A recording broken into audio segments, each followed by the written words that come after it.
Welcome to Lola's Frugal Life Podcast. If you're on a mission to be more frugal with both your time and money, you're in the right place. In this podcast, we talk about topics that help enhance living a frugal lifestyle. The goal is to save time and money where we can so that we can use the rest on what matters most to us. We talk a lot about both time and money management so that we can waste as little as possible on both. We do this while also embracing a progress over perfection mindset.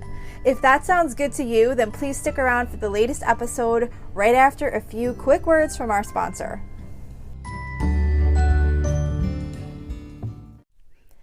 Hi everyone, welcome back to my weekly meal plan episode. If this episode is new to you or this podcast is new to you, welcome. I just want to let you know this is a quick episode that I do each week to share my meal plan with everybody that I am going to be using for my family for the upcoming week. I just think it's hopefully helpful to people to hear other people's meal plans, because sometimes it can just kind of give you some ideas. I also like to encourage people to repeat meals on a frequent basis, whatever makes sense to you. Maybe every other week or once a week, or a theme once a week, or some type of pattern that just makes meal planning easier. I do post my meal plan on my website at lolasfrugallife.com. And I do have links to any of the recipes that I mention in each episode. So before I start the meal plan, before I start sharing my meal plan today, though, I just wanted to share a kind of a funny instance that happened this past week with my meal plan. Because I do my meal plan and then I do my grocery list. I do all grocery pickups. So I do 3 pickups. I go to Stop and Shop, Aldi, and BJ's.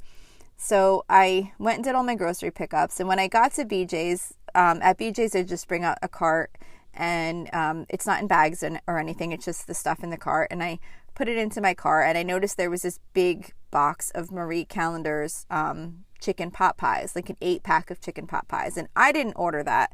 But my daughter, one of my daughters who's 19, I do let her add things to the carts before I place the orders.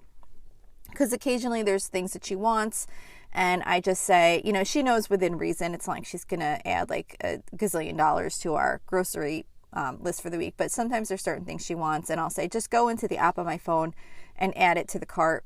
And she knows generally when I'm placing the orders and stuff. So whatever. So I see this, I'm thinking, oh, she must have ordered that, whatever. I don't really think much of it. And I come home and I'm putting all the groceries away.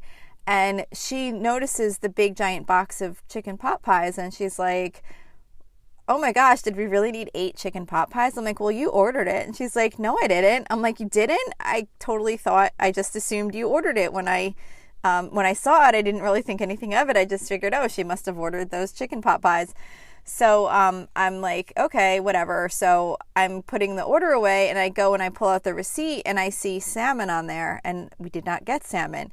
So somehow we got a 8-pack of Marie Callender's chicken pot pies when we were supposed to get a bag of salmon. So I was like, oh, great. Well, what are we going to do for dinner? On Wednesday, we were supposed to have salmon, and I don't have the salmon now. So I call BJ's, and I tell the person what happened. I said, I just had a pickup. I got the pot pies instead of salmon, which, by the way, I was charged for the salmon, which was like $20 versus the pot pies, which were like, I don't know, 13 or 14, whatever. So she's like, all right, let me transfer you to that department. So she transfers me. Meanwhile, I'm trying to kind of get dinner prepared and putting the groceries away, and I'm on hold for like 15 minutes. So, of course, I get annoyed, and I hang up, and I call back again. And when I call back again, the phone just rings and rings and rings and rings, and it just keeps ringing and ringing and ringing. And I'm just like getting really frustrated. I'm like, I was supposed to get salmon, and I got pot pies, and I paid like, $4 extra or whatever. I don't know, whatever the difference was or whatever. And I'm getting all frustrated, and I'm on hold. And then I was just like, you know what? Probably they're not answering because they don't have anyone to answer. And they're probably like running around like crazy over there too. And I've done pickups from BJ's for probably at least over a year now, and I've never had something wrong. I always get everything right. I'm like, you know what? It was just a mistake. It was $3 or $4. It's not going to like bankrupt me. And I don't need to make this huge deal out of the fact that they made a mistake and I didn't get my salmon and I didn't want these pot pies or whatever. So I wound up hanging up the phone while it was still ringing. And I was like, guys, we're having frozen pot pies for dinner on Wednesday instead of salmon. And everyone was like, all right, whatever. And then we moved on. So I just thought that was kind of a funny story. It was an example of being flexible with your meal plan. But I just, sometimes we get like frustrated with those types of things, but we can simply just kind of move on. And I'm not saying that I'm this like perfect person that moves on with everything and never complains, because I certainly do. I mean, I wasn't mad at them for making the mistake. I was getting frustrated because I couldn't talk to anybody. And then that was what was really frustrating me. Normally, once I got someone on the phone, I obviously wasn't going to be, you made this mistake or anything like that.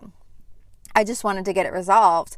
But then I was getting so frustrated that it was taking so much of my time, and I was just sitting on hold and then sitting to hear the phone ring for the longest time. And then I was like, who cares? We can survive off of chicken pot pies for dinner one night, even though it's not what we planned to have and not what we normally would have had. So it'll be kind of a funny night that night, to have I figure I'll just put them all on a tray and pop them in the oven. Obviously, I'm not going to make all 8 of them because there's 5 of us, but anyway, I thought that was kind of relevant to share to this group because it was related to meal planning. So that's my little story with getting a mix-up on my grocery order. So anyway, back to this week's meal plan. So this week's meal plan starts on Saturday, May 27th. So on Saturday, I'm going to be doing the creamy herbed pork chops. I haven't made these in a while.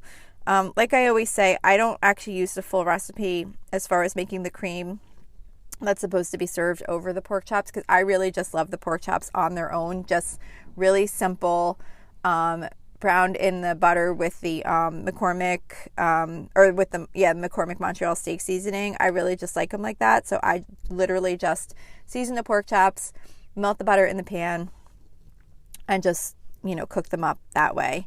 And then as a side dish, I'm going to be doing easy rice baked casserole, which is from foodnetwork.com. I like making this a lot. I probably will start to make it less now because as it gets hotter, it does take 45 minutes to bake in the oven. So that'll probably wind up kind of dropping off as we get more into the summer season. But that's basically a casserole made with rice and spinach and cheese and milk and egg. And I really like it. And it goes well with just like a simple meat meal like the pork chops. For Sunday, I'm going to be doing pulled chicken. I just did this a few weeks ago and it was really good and simple for a weekend.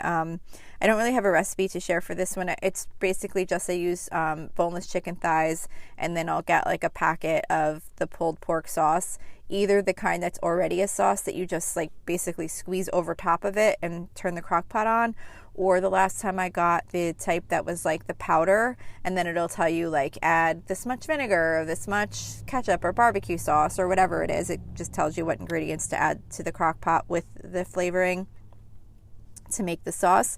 So I'll do something like that. And then as a side, I'm going to do 5 ingredients simple green pasta salad. I really love this pasta salad. I made this a lot at the end of last summer. It's kind of something I just make in the summer, but it's made with ditalini and green beans and spinach, and it says basil and olive oil spread, but I don't use that specific. I just use regular pesto and olive oil, vinegar, that type of thing. But I think it's a really good salad, and we're going to have that with the pulled chicken. For Monday, it's going to be our hot dog night that we do once a month. I'm just going to boil up hot dogs. I may do them on the grill. Sometimes I just continue to boil them in the summer because it's just easy, but I may throw them on the grill. I just realized that I had some of that crock pot chili left over still that I froze in portions in the freezer. So I'm going to pull one of those out and serve that with the hot dogs.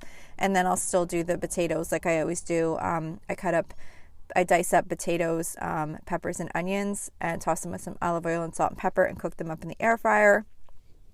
Or of course you could do it in the oven also, but we really like to have that with the hot dogs. Tuesday, we always do some type of Mexican theme. This week, we're doing sheet pan chicken fajitas. That's from foodnetwork.com. It's just your basic chicken fajita recipe where it's, basically cut up chicken breast tossed with some peppers and onions and fajita seasoning and baked in the oven.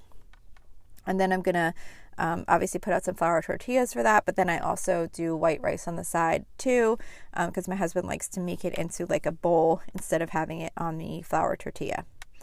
Wednesday, we usually always do some type of seafood. So this week we're going to do 1 pot garlic butter shrimp and orzo. This is from howsweeteats.com. This is a really good, quick meal. It's kind of like a 1 pot type meal, if I remember. But we really liked how it tastes with the orzo and the butter and the shrimp. So that's for Wednesday. For Thursday, I'm going to be doing zuppa toscana, which is Italian sausage potato soup from marginmakingmom.com. This recipe was shared by a member of our private listener group on Facebook, and it is really one of my favorite soup recipes now. We've really kind of added it into the rotation. I feel like this is either like the 3rd or 4th time we've made it. I shared it with my boss. She really loved it. So it's really, it's very simple and we really love it. It's just, the soup just tastes really great, and it's really easy to make if you have an Instant Pot. I forgot to mention that it's an Instant Pot recipe, but we really like that. So that's for Thursday. For Friday, I'm going to be doing Philly cheesesteak pasta, which is from smalltownwoman.com. This is another like 1 pot type of meal. It's got penne pasta, ground beef, butter, mushrooms, onion, pepper, French onion soup, Worcestershire sauce, and cheese, provolone cheese. So it's just kind of like a 1 pot meal that's basically like pasta with a Philly cheesesteak spin on it. So I do remember making this once a long time ago. I haven't made it again in like a really long time, but I do think we liked it. I think it's just one of those things that kind of fell off the radar. So I'm always looking for just like a quick Friday night type meal. So I thought that would be good for Friday. So that's it for this week's meal plan. I hope this gave you some inspiration to get your meal plan together for the week. Meal planning is just so important because it helps us save money and reduce our stress, and it just makes life a little bit easier if you have a simple way to meal plan. So don't forget, you can find any of these recipes in the full meal plan on my website at lolasfrugallife.com, and I will see you back here next week. So thank you for checking in for this podcast episode, and don't forget, you can always email me with any questions or suggestions at lolasfrugallife@gmail.com. You can follow me on Instagram and Facebook at lolasfrugallife, and you can find a blog post for most of my episodes and definitely all of my meal plan episodes at lolasfrugallife.com. You can also join our private listeners group at facebook.com/groups/lolasfrugallife. And if you enjoy the show, please make sure to subscribe on Apple Podcasts, Spotify, YouTube, or wherever you listen from. And I would love it if you would screenshot the show and tag me on Instagram so I could see you're listening. Also, if you can please take a couple of seconds to rate and review the podcast. Those ratings and reviews are what help the show come up better in search results so that other people can find this podcast. So that will really help me in growing my audience. So that's it for today. Thank you so much for listening, and I hope you have an awesome day.